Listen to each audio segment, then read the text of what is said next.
Lu pernah mikir nggak sih, kenapa tiap Ramadan tiba, suasana sore menjelang buka puasa itu bisa berubah jadi kayak arena balap liar? Bukan balap motor, tapi balap takjil. Yup, yang gue maksud adalah war takjil yang ngeri-ngeri sedap itu.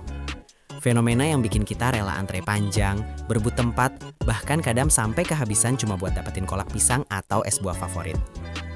Kedengarannya sepele, tapi sebenarnya ada apa di balik semua keramaian ini?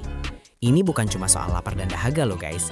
Ini soal psikologi, budaya, dan bahkan jejak-jejak masa lalu yang terukir di tiap gigitan gorengan atau seruputan es campur. Coba lo bayangin, di tengah hiruk-pikuk kota, saat azan maghrib tinggal hitungan menit, lo melihat barisan manusia bergerak seperti kawanan semut yang lagi berebut gula. Mereka semua punya satu tujuan, takjil. Bukan sembarang takjil, tapi takjil legendaris di pojok jalan itu, yang konon cuma buka sejam doang dan rasanya nggak ada duanya. Deg-degan, panas-panasan, semua dijabanin demi sepotong kue lapis atau segelas es cincau. Pernah ngalamin? Pasti pernah. Dan perasaan pas berhasil dapetinnya, itu rasanya kayak abis menang lotre bro. Puas, lega, dan bangga. Tapi kenapa sih kita bisa sebegitunya sama takjil? Apa ini cuma fenomena lokal Indonesia doang? Atau jangan-jangan di belahan bumi lain ada juga ritual perburuan yang mirip, tapi mungkin dengan objek yang berbeda? Gue jamin, setelah ini lo bakal mikir 2 kali tiap mau war takjil lagi. Karena ternyata akar dari kelakuan kita ini jauh lebih dalam dan universal dari yang lo kira. Jauh sebelum Instagram lahir dan fenomena war takjil viral, manusia itu udah punya naluri dasar yang kuat banget terhadap kelangkaan. Bayangkan zaman purba dulu, kalau ada buah langka yang cuma tumbuh di musim tertentu, atau hasil buruan yang cuma dapat 1-2 ekor, otomatis akan ada kompetisi sengit buat dapetinnya. Siapa yang paling cepat, paling kuat, atau paling licik, dialah yang bakal bertahan. Nah, prinsip ini para ahli psikologi nyebutnya scarcity principle atau prinsip kelangkaan. Ini bukan mitos, ini fakta ilmiah. Ketika suatu barang atau kesempatan dirasakan terbatas, nilainya di mata kita langsung melesat naik. Kita merasa harus segera bertindak, padahal mungkin kita tidak begitu membutuhkannya. Coba lo pikir, kenapa tiket konser idola lo itu cepet banget sold out? Padahal harganya selangit. Atau kenapa edisi terbatas sepatu keren itu selalu jadi buruan? Karena prinsip kelangkaan ini bekerja. Di konteks takjil Ramadan, prinsip kelangkaan ini diperparah dengan beberapa faktor. Pertama, waktu. Takjil itu identik dengan buka puasa, dan jamnya udah fix, sekitar maghrib. Artinya, lo cuma punya jendela waktu yang sempit banget buat berburu. Kedua, ketersediaan. Banyak takjil legendaris atau buatan rumahan itu emang dibikin dalam jumlah terbatas. Siapa cepat, dia dapat. Ini menciptakan urgensi yang luar biasa. Dan ketiga, ini yang paling ngeri-ngeri sedap, faktor sosial. Kita melihat orang lain berebut, antre, dan berhasil dapetin takjil incaran mereka. Otomatis timbul apa yang disebut fear of missing out atau FOMO. Lo nggak mau dong ketinggalan keseruan ini, nggak mau juga ngerasain buka puasa tanpa takjil favorit yang lagi hits di tongkrongan. Akhirnya, lo ikut terjun ke arena pertempuran takjil. Bahkan kalau lo sendiri sebenarnya nggak terlalu lapar-lapar amat. Ini jadi semacam ritual sosial yang bikin lo merasa bagian dari komunitas. Tapi apa iya cuma di Indonesia aja yang punya kebiasaan berebut barang langka kayak takjil ini? Jawabannya jelas enggak. Fenomena serupa dengan dinamika psikologis yang persis sama bisa kita temukan di berbagai sudut dunia. Walaupun mungkin objek yang direbutkan jauh berbeda. Ambil contoh, Black Friday di Amerika Serikat. Ini adalah hari belanja besar-besaran setelah Thanksgiving, di mana toko-toko memberikan diskon gila-gilaan. Lo akan melihat orang-orang rela antre dari subuh di depan toko, bahkan ada yang sampai berkemah. Begitu pintu toko dibuka, mereka berhamburan masuk, kadang saling sikut, berebut TV, laptop, atau barang elektronik lainnya yang diskonnya gede banget. Psikolog menyebut perilaku ini sebagai competitive consumerism atau konsumerisme kompetitif. Mirip banget kan sama war takjil? Ada batasan waktu, ada barang yang terbatas, dan ada perasaan harus menang dalam perburuan. Bukan cuma Black Friday, di Jepang ada tradisi unik yang namanya Fukubukuro atau Lucky Bag yang muncul setiap tahun baru. Ini adalah kantong misteri berisi berbagai macam barang dagangan, dijual dengan harga jauh lebih murah daripada total nilai barang di dalamnya. Masalahnya, jumlahnya sangat terbatas dan isinya acak.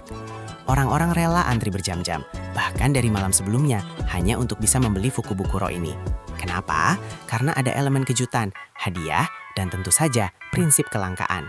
Lo nggak pernah tahu apa yang ada di dalamnya, tapi karena ini langka dan harganya murah, lo merasa wajib punya. Sensasi thrill of the hunt dan perasaan beruntung karena berhasil dapatinnya itu yang bikin orang ketagihan.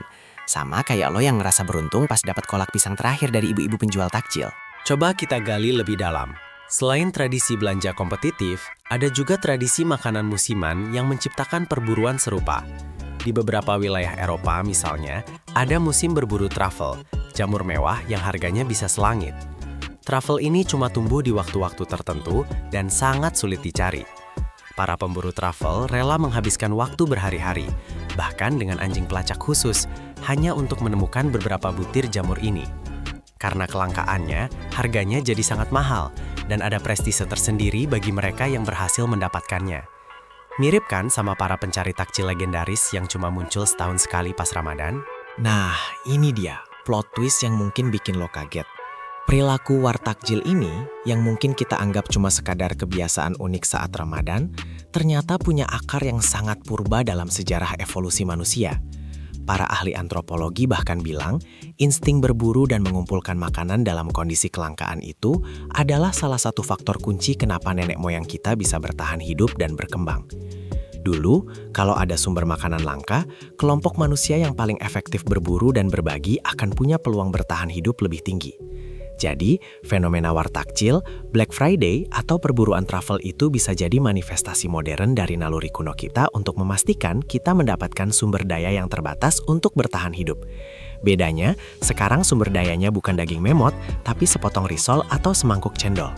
Lucu juga ya, melihat bagaimana insting dasar manusia itu bisa beradaptasi dan muncul dalam bentuk-bentuk yang sangat berbeda di zaman modern. Banyak orang salah mengira bahwa wartakjil itu cuma soal kerakusan atau nggak sabaran. Padahal lebih dari itu. Ini adalah perpaduan kompleks antara kebutuhan fisik akan makanan setelah berpuasa, ditambah dorongan psikologis dari prinsip kelangkaan, tekanan sosial dari FOMO, dan bahkan jejak insting bertahan hidup dari nenek moyang kita. Bayangkan jika semua takjil tersedia melimpah ruah, kapan saja dan di mana saja. Apa akan ada lagi sensasi seru dari perburuan itu?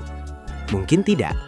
Justru karena adanya batasan dan kompetisi, pengalaman berburu takjil ini jadi lebih bermakna, lebih personal, dan lebih memorable.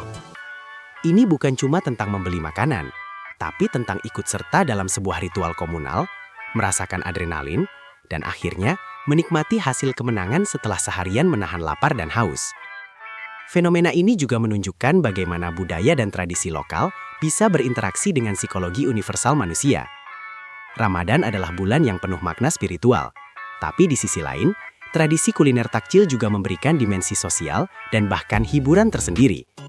Ini adalah bukti bahwa manusia, dimanapun mereka berada, punya kecenderungan untuk menghargai dan mengejar hal-hal yang dianggap langka atau eksklusif. Baik itu makanan, barang diskon, barang koleksi, atau pengalaman unik. Jadi, lain kali lo ikut wartakjil dan berhasil dapat gorengan atau es buah incaran, coba deh lo renungkan. Ini bukan cuma soal ngisi perut, tapi lo lagi ikut serta dalam drama psikologis kuno yang udah dimainkan manusia ribuan tahun. Lo lagi jadi bagian dari sebuah tradisi global yang mengambil bentuk lokal. Ini adalah bukti betapa kompleksnya pikiran dan perilaku manusia. Kita rela meluarkan tenaga ekstra, waktu, bahkan uang lebih, hanya untuk merasakan sensasi kepuasan dari mendapatkan sesuatu yang langka, yang diincar banyak orang. Ini adalah tontonan yang menarik sekaligus refleksi diri tentang apa yang sebenarnya mendorong kita sebagai manusia. Mungkin setelah tahu semua ini, lo jadi bertanya-tanya, apa sih sebenarnya yang lebih berharga buat kita? Makanan itu sendiri atau sensasi dan pengalaman dari perjuangan untuk mendapatkannya? Coba deh lo share di kolom komentar. Menurut lo, tradisi unik apa lagi di dunia yang punya kemiripan psikologis kayak fenomena wartakjil ini? Dan jangan lupa, kalau lo suka konten kayak gini, tekan tombol subscribe dan nyalain lonceng notifikasinya, biar nggak ketinggalan fakta-fakta mind-blowing lainnya dari channel Faktanya Fakta.